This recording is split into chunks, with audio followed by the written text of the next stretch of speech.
Sharper than a serpent's tooth. Written by the Hanged Man 317 and read by Purple Star.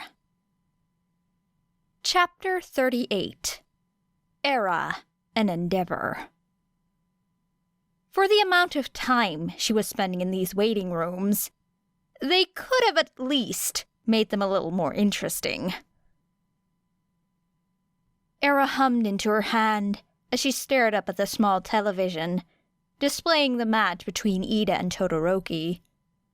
She'd barely been able to catch the tail end of Asui vs. Uraraka, but apparently it had been an interesting one. Unfortunately for Uraraka, Asui's quirk made her particularly effective, even while weightless. She'd removed her shoes at some point during the match, and even when Uraraka had managed to get a hand on her, Asui was still able to keep herself stuck to the concrete ground by her hands and her feet, all the while using her tongue to keep Uraraka on the defensive. Uraraka's quirk had been effectively nullified, and from there it was a brawl that heavily advantaged Asui, which meant it was Asui that Era would be facing in the next match. The television had no sound, but still, Era could hear the walls around her shudder with deafening noise as Ida landed a devastating kick onto Todoroki, knocking him into the ground. If he used the full extent of his quirk, he'd never have to take that hit. Villains wouldn't hold back, wouldn't stop at knocking him over. She leaned back with a sigh, feeling a headache swelling at her temples, and wearily nudging those thoughts into a rapidly growing box. This wasn't the time to indulge that kind of spiral. Instead, she felt a scratchy sort of frustration as Ida grew too hasty. All caution abandoned the instant he closed the distance and had Todoroki on the ground. Did he forget that the boy posed a threat up close as well? He couldn't just try and drag him over the line like that, no matter how fast he moved. A strangled noise stuck itself in her throat when Ida, quite literally, froze, eyes creeping up along his leg until he was encased in a pillar of glimmering crystal. And just like that, the match was over. Era groaned, letting her head fall against the table before forcing herself into some semblance of composure. Though she certainly respected Asui's strength, she also had a fair bit of confidence in her own. This match might be difficult, but if she were a betting woman, and, well, past events would indicate that she was, but that wasn't the point right now. She'd say that the odds leaned heavily in her favor. Which meant, if things proceeded as planned, she would be facing Todoroki next. That was something that she could have very well done without, to be quite honest. One thing at a fucking time. Era gave her gear one last once-over, before heading out the door towards the all-familiar entrance to the stadium, keeping her chin high and her expression level as she stepped out onto the field and towards the freshly repaired stage. All right! Who's ready for our second match of the semifinals? Present Mike's voice rang out over the crowd in bursts of electric excitement. That strange nausea returned, nipping at the inside of Era's stomach before she dismissed it with a crack of her neck, focusing on her opponent. Be careful! We've already seen that this cute little frog packs quite a punch! From the hero course, Asui to you! Asui just blinked at the shuddering roar of the crowd, a hand reaching up to tap at the bottom of her chin. Did she not realize how much the audience must be invested in her at this point, now that she'd made it so far?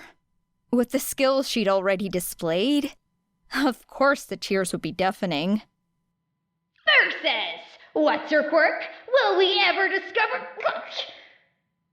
There was a rustling over the microphone that sounded suspiciously like someone getting a sharp jab to the shoulder, before Present Mike hastily picked up the commentary again.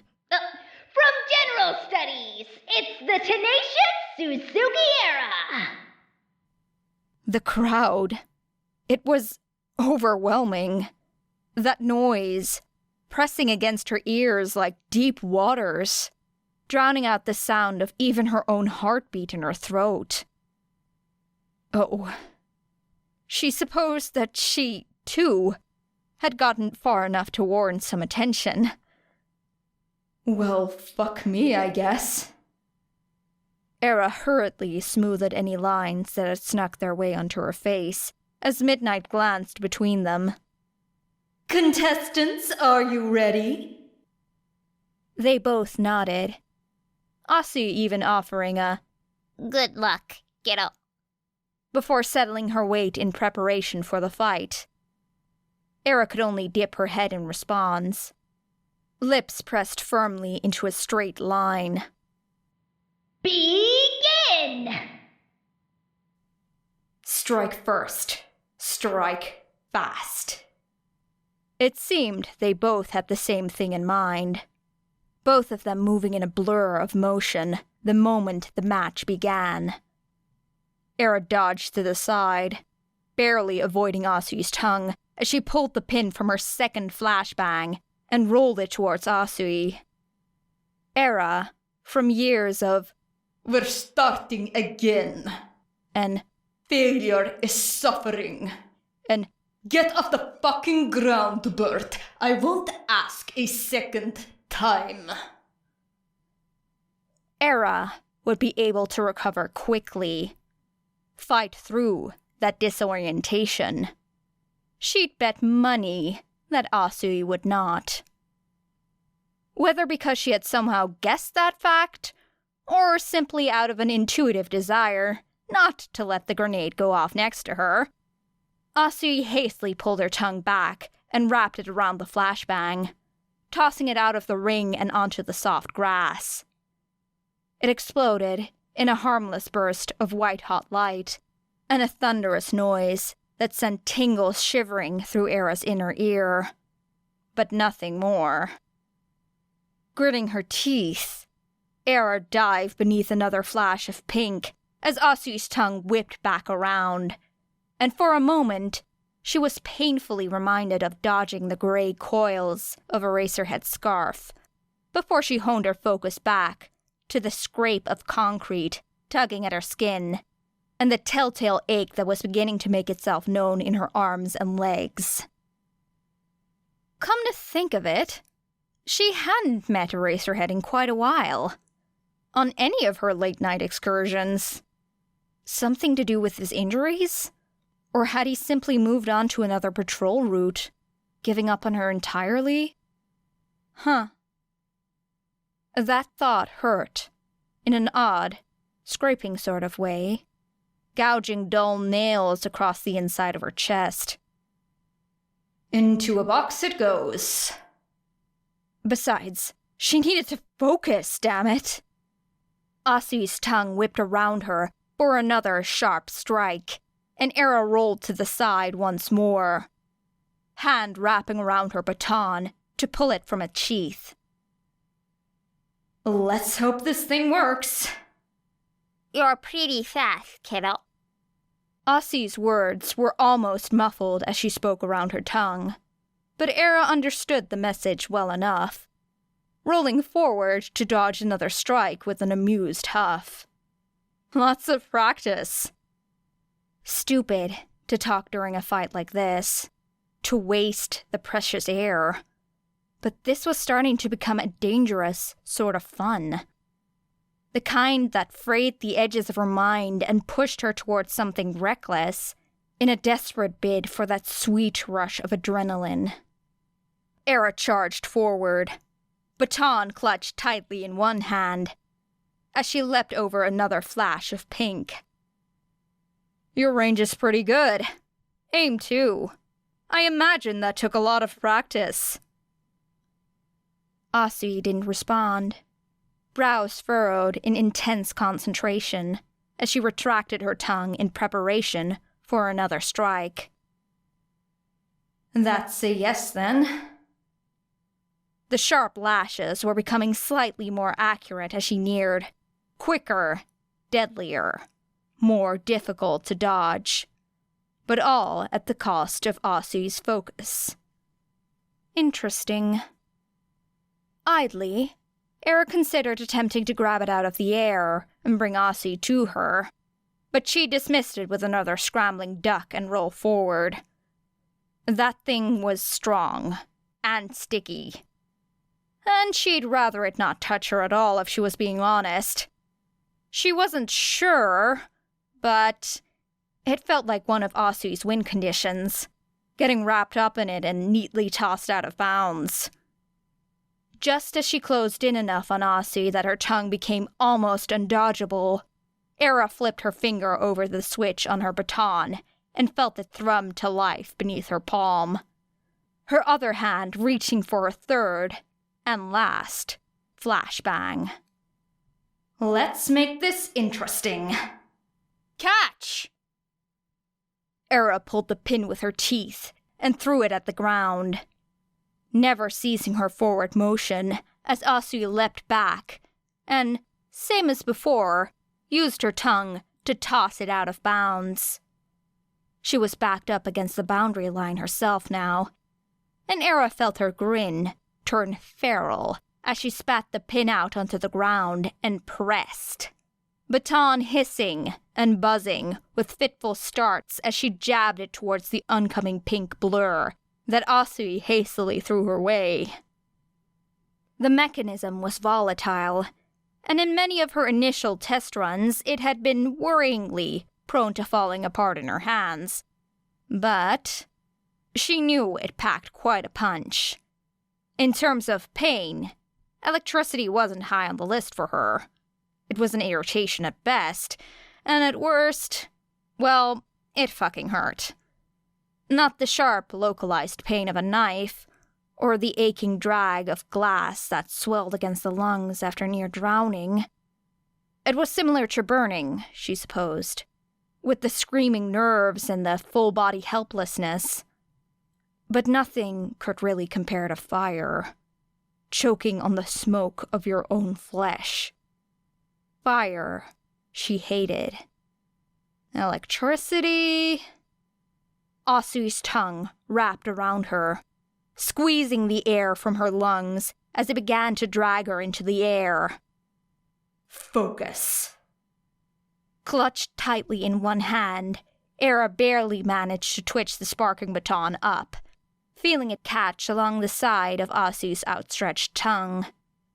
The point, she supposed, was that after testing the thing out on herself, she'd found herself pushed to the point of discomfort, not pain. But there was that funny thing about electricity. The involuntary spasm of muscles as nerves twitched and writhed with arcing current. Asui's tongue was definitely tougher than most, stronger and more insulated. But it was still a muscle. It still had nerves. Era felt herself slam against the ground as Asui's tongue spasmed, ears filled with a hideous crack that she distantly hoped wasn't broken bone. She was just in time, as the charge on the baton sputtered out and died a moment later.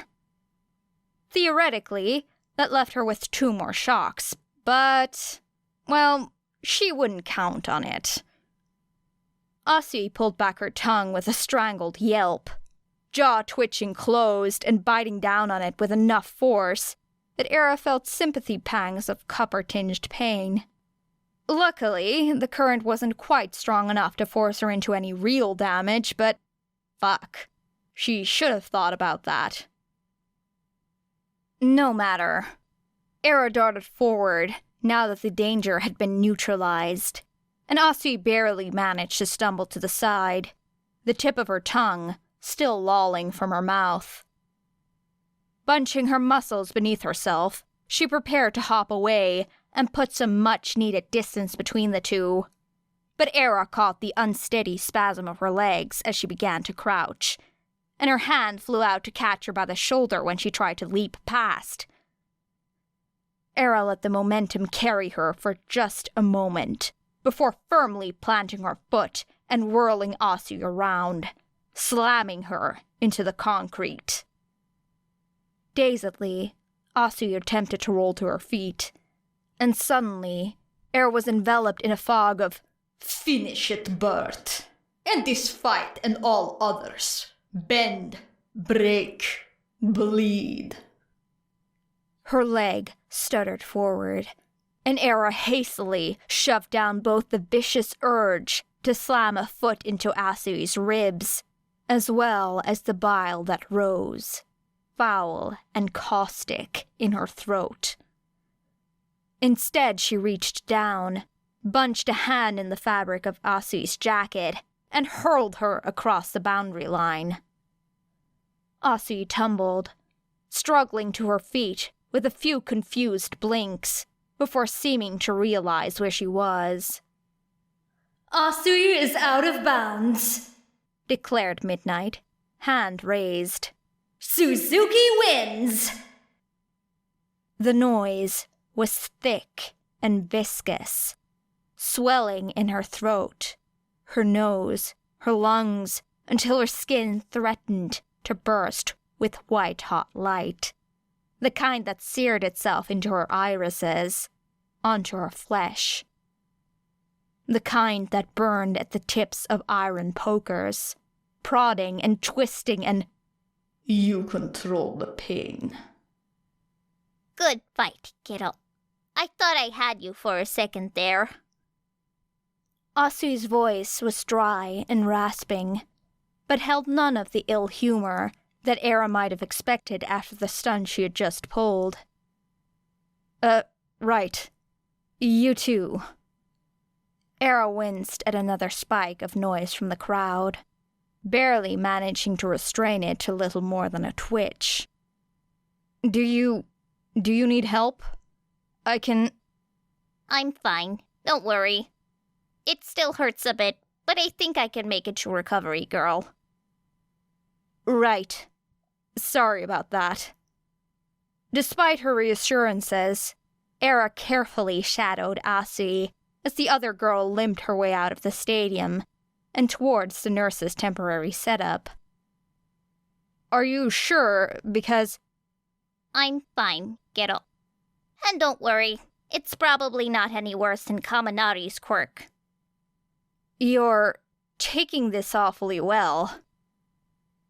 Era was well aware that she was hovering, but luckily, Recovery Girl's station wasn't too far. Asu just shrugged, wincing a little as she did so. No harm done. I'm a little disappointed that I lost, but we both put up a good fight. Right. Awkwardly waving goodbye at the door, Era began to split off from Asui and head back towards, well, the waiting room, she supposed. There'd be another commercial break and then the finals. Great. Holy shit.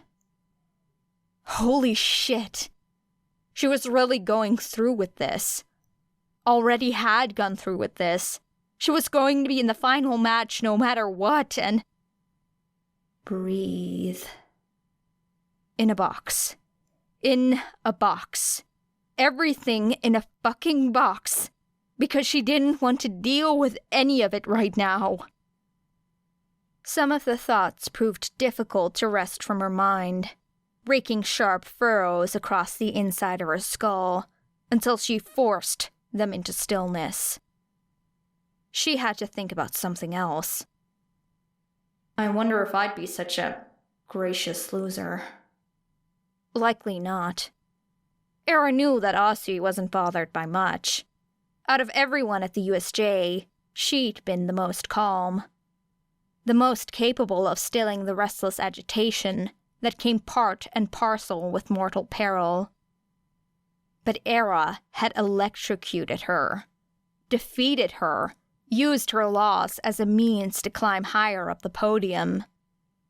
Had someone done that to her, she would be angry. Because failure is suffering. Because no weakness.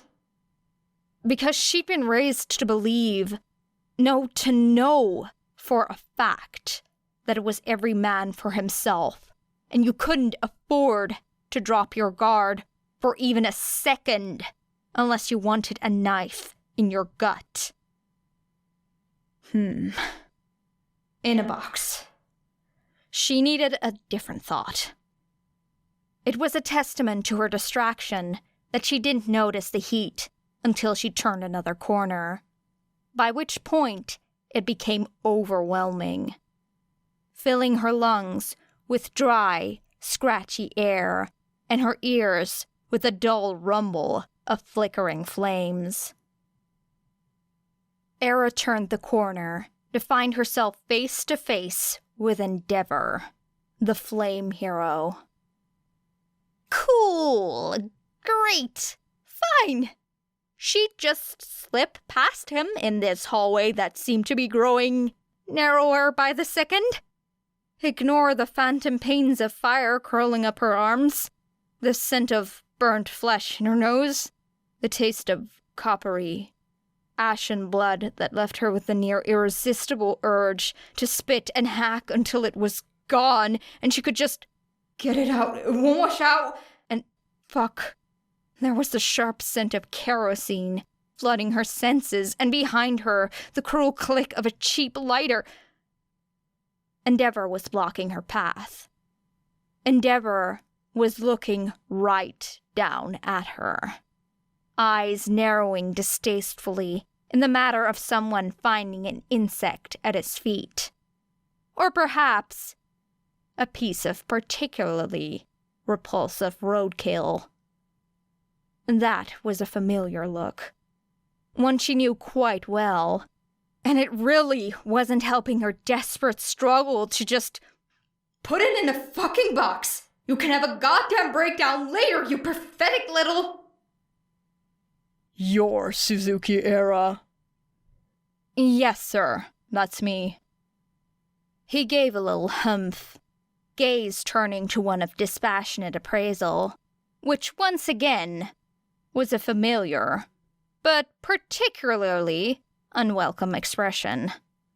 You're not quirkless, are you?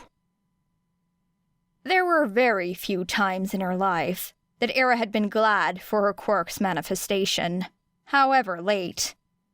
This was one of those times. No, sir, I'm not, she said as evenly as she could muster. In a box.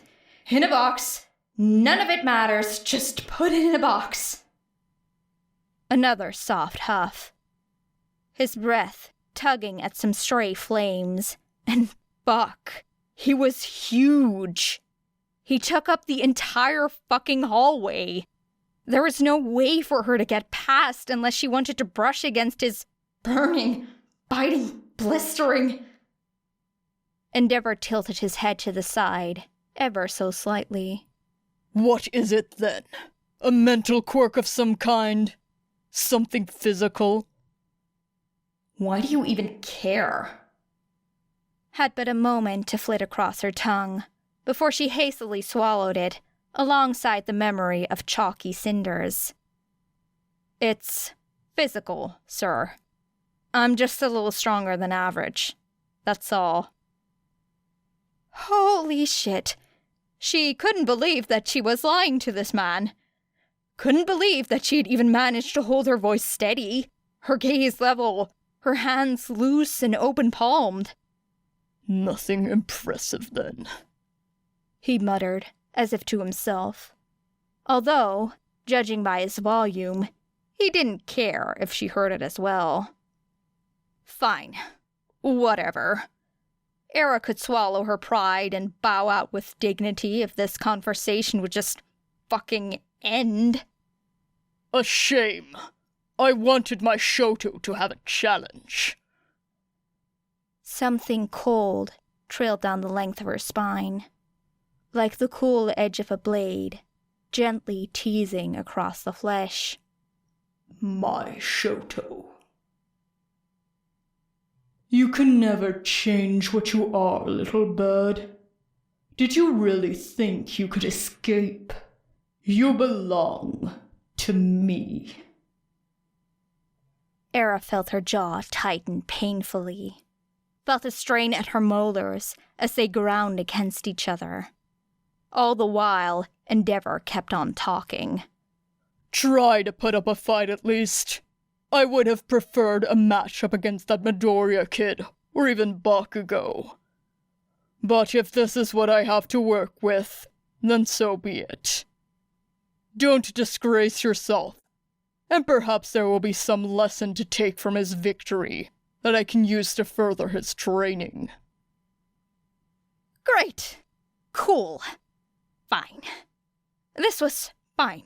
She could just put this in a box, and then...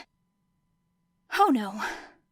That was anger, wasn't it? She should do something about that. Catch it in her hands and smother it somehow, but it burned. And she couldn't... I'm just a tool to further your child's success, then. That wasn't her voice, but her lips moved around the words. She felt detached. Too many pieces of herself bundled up and pushed from her mind. And maybe she'd somehow gotten lost in the shuffle because she couldn't focus, couldn't force her awareness back into the shell of her body that now stared coldly up at Endeavor. It was as if she were floating a few inches up behind herself, tethered by fragile lengths of string that creaked beneath the strain. Endeavor's eyes narrowed to something nearing dangerous, and from beyond her body, Era screamed at herself to stop, to just shut up and run away, run far away. He opened his mouth to speak, but Era cut him off with a raise of her hand. Don't answer. The question was rhetorical. I thought that was obvious enough, but apparently I need to make myself painfully clear. I always fight to win, and this will not be an exception. But I'm not doing it because it's what you want. I could not possibly care less about your opinion. Era felt her eyes grow cold and steely, shoulders tense as she spoke past gritted teeth. But if you think for 1 second that I'm going to forget this conversation, then you are sorely mistaken. I will not be used, hero. Not to further your own goals, not to sate your sad little ego, and certainly not to train your son. Did I make myself clear, or do I need to use smaller words? The burn of her own anger quickly became overpowered by the vicious crackle of flames that rolled off Endeavor with a new intensity. And all at once, Era found herself slammed back into her body, as every battered instinct inside of her began to clamor for attention in a chorus of, "Run away! Run away! Run away!"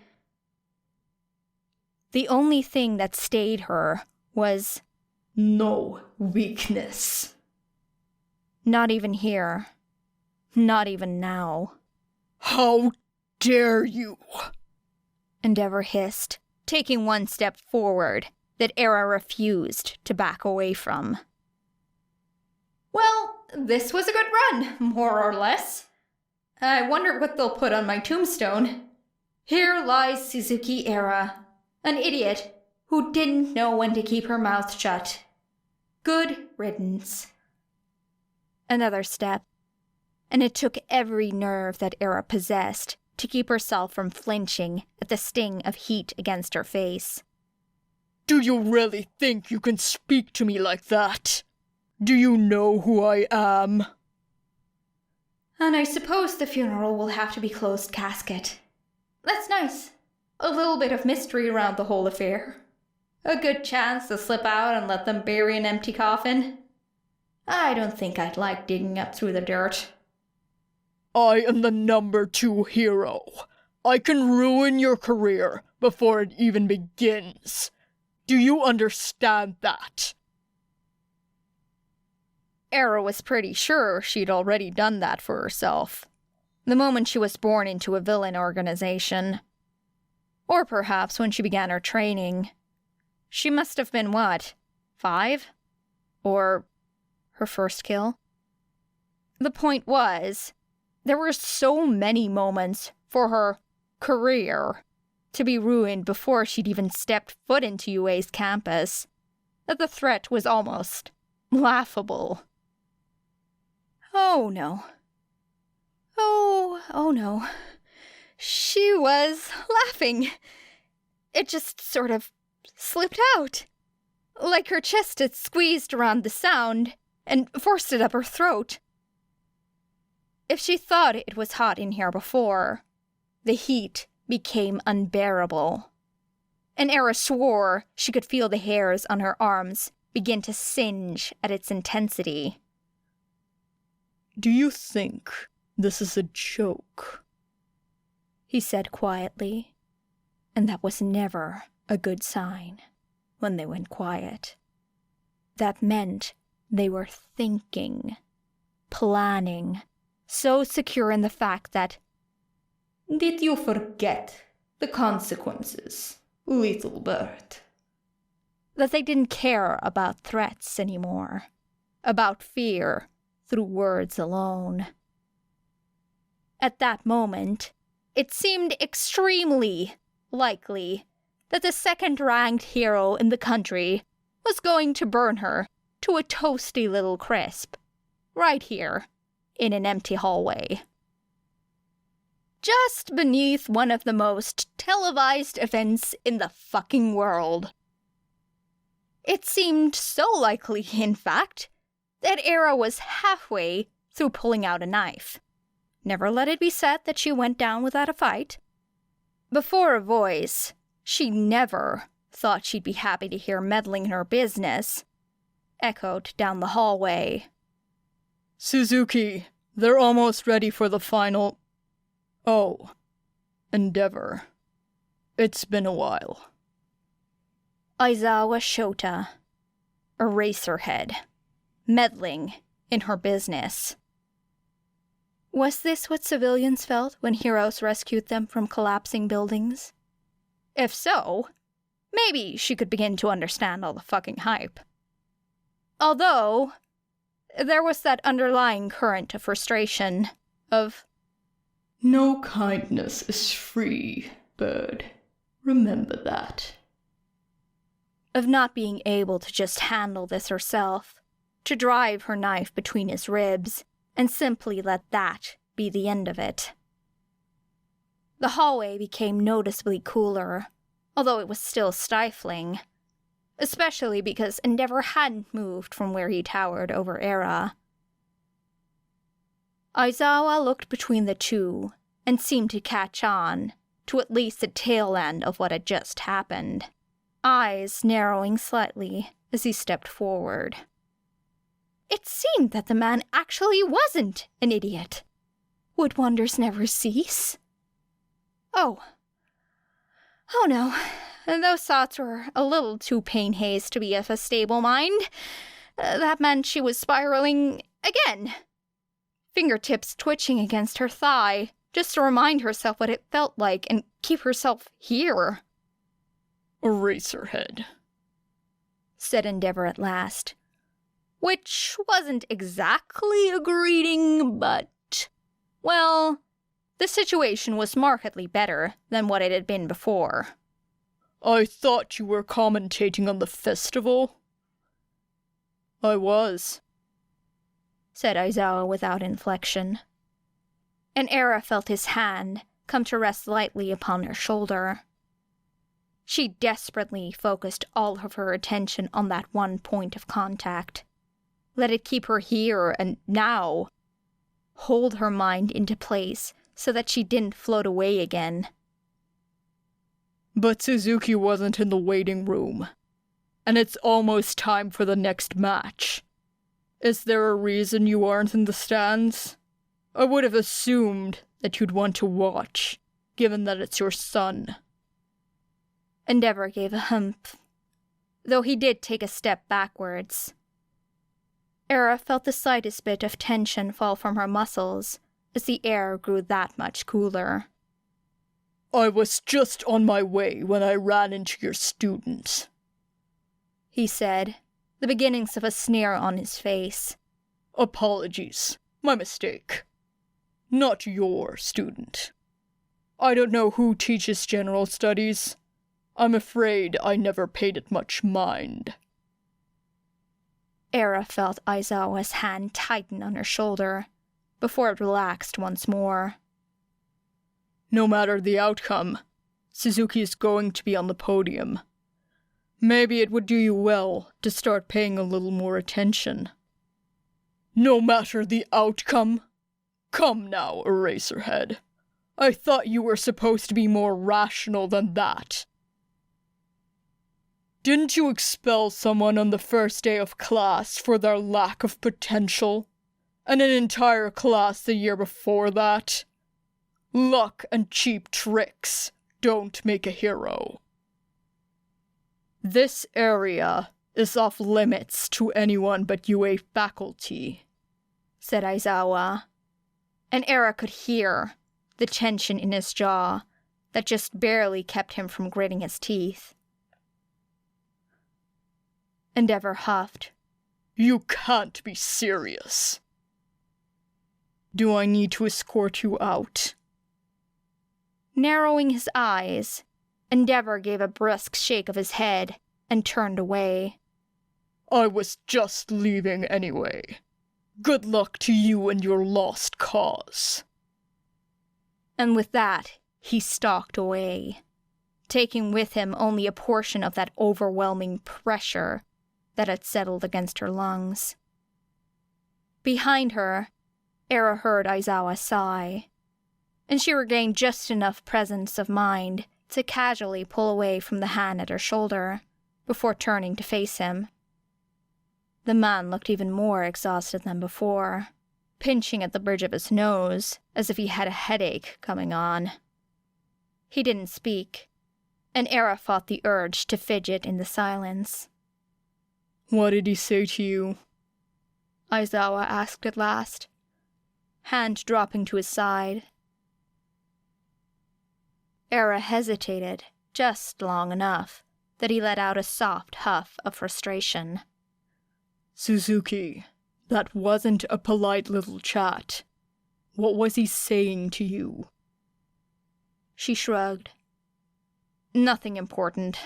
Just wishing me luck in the finals. The words tasted like ash on her tongue, a grimace tugging at the muscles of her face. Suzuki. Fuck. There was that fucking disappointment again. Would this day never end? Look, said Era hastily. Nothing happened. He just said some things that rubbed me the wrong way. I overreacted. He got mad. That was it.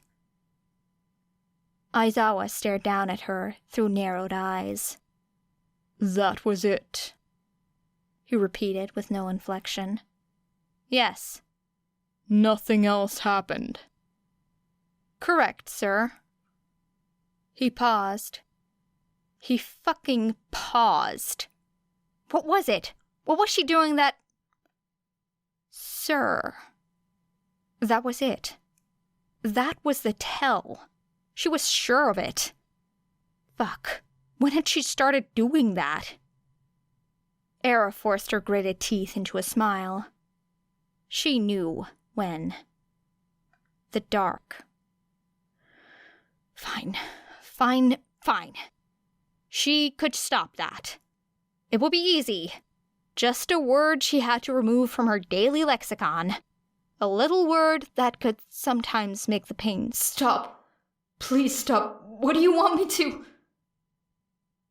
Breathe. Okay.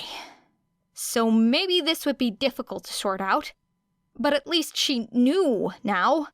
She could account for it. Aizawa was staring down at her, considering, shifting his posture to something less aggressive. And Era realized that it had been aggressive. Hadn't it? And was that how he had confronted Endeavor? She never would have guessed from his voice. You do know, He tried again, after much consideration. that you can talk to me, right? Of course. She barely swallowed down the "sir" she so desperately wanted to tack onto the end of that sentence, ignoring the sharp buzz of Disobedience is failure, and failure is suffering. that snapped and hissed at the back of her mind. If Aizawa noticed, he didn't comment on it. Okay, that's good. His phone buzzed, and he checked it with a frown. The match is starting soon. This conversation isn't over. Want to bet? Era just smiled pleasantly and followed him towards the arena. Fuck. She hadn't had any time to prepare. That was fine. Her best plans had always been on the fly anyway. Although it would have been nice to take inventory before the fight.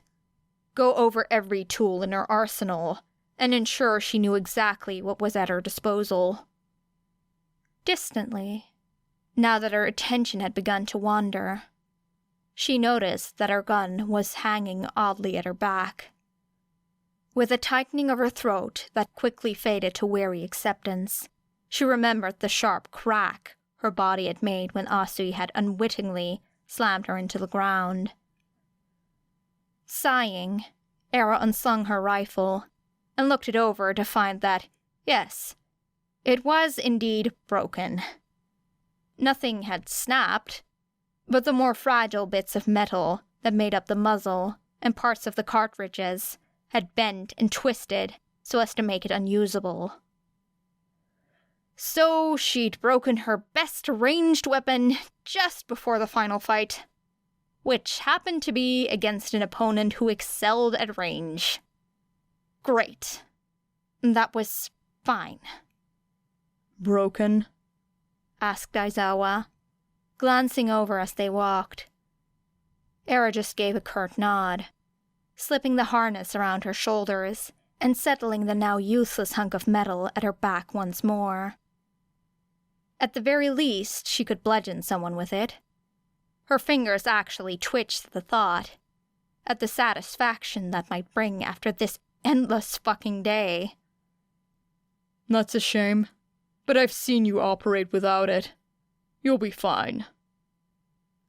Aizawa turned his attention back down the hallway and continued walking as if he hadn't said anything strange. Era followed him with a huff, the events of the past few minutes still needling at the back of her mind, gnawing at her wrists and ankles. Do pro heroes usually train their children? She asked quietly, and with as much respect as she could muster without throwing honorifics into the mix. Fuck. Eliminating that tell was going to be so much harder than she'd thought. Aizawa glanced back at her again. Sometimes. Why do you ask? She shrugged. Todoroki is Endeavor's son, right? Yes. And he trains him. I assume so, yes. Era hummed thoughtfully to herself, idly passing her hand over her weapons as they walked. 14 knives, 7 blunted, 7 not. No more flashbangs. 4 more smoke. Is there a reason you're asking this? Aizawa pressed, cutting into her train of thought. Era bit back a growl of frustration. Nothing.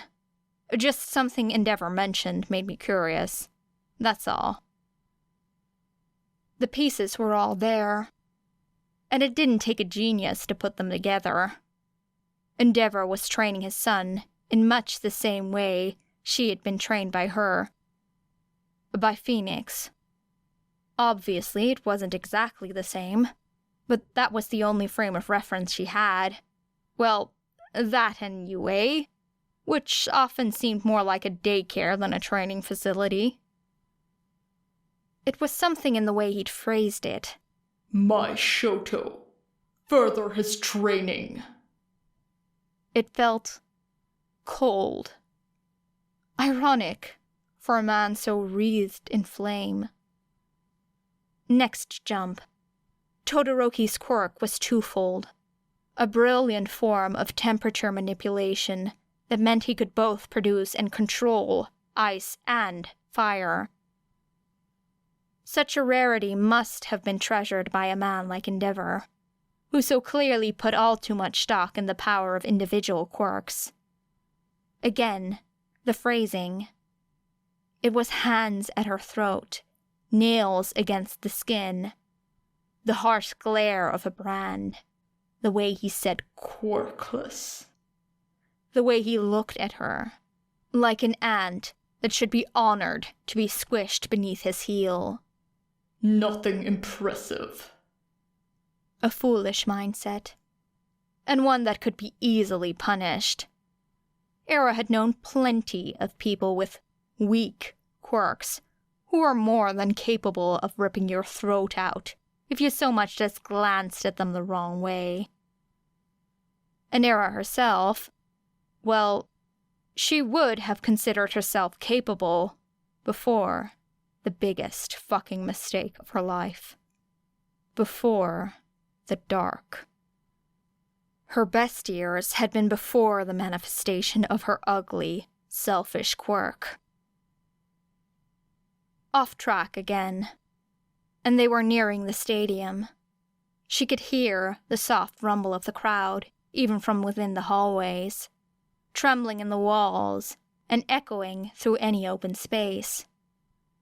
Todoroki's fire came from Endeavor, but he refused to use it, hated it, looked at his own arm with disgust when the barest flicker of flame emerged. Why? Had he killed someone with it? On command or by accident? You're overthinking it. Era felt her nose wrinkle. Because she was. There was something very simple she was missing. Something past the memory of her own harsh training that clouded her vision. And then they were at the entrance to the arena. Aizawa clapped her on the shoulder, and Era tried not to wince at the contact, or to lean too heavily into its warmth. Good luck, kid. Stay focused and you'll do fine. No such thing as the luck. The retort was sharp on her lips, but she let it die, turning to give him a simple nod before stepping out onto the field. It was strange. The crowd must have been just as loud as before. Perhaps even more so now that they'd moved on to the final match. But Era couldn't help but feel as if it were muffled somehow. As if her ears had been stuffed with cotton, or she was submerged in murky water. Sharper, though. Focus heightening to the area in her immediate vicinity. Her clothes rubbing against her skin, her hair tickling at the back of her neck, the familiar weight of knives strapped at her leg and along her torso. She barely even heard Present Mike speak, deafening as it was. It was more like she felt it, rumbling in her sternum. Here it is, folks! The moment you've all been waiting for! Welcome to the final battle of the UA Sports Festival! Era swore. The ground shuddered beneath her feet. But still, the noise felt distant. Her eyes focused on Todoroki as he stepped onto the stage. That's right!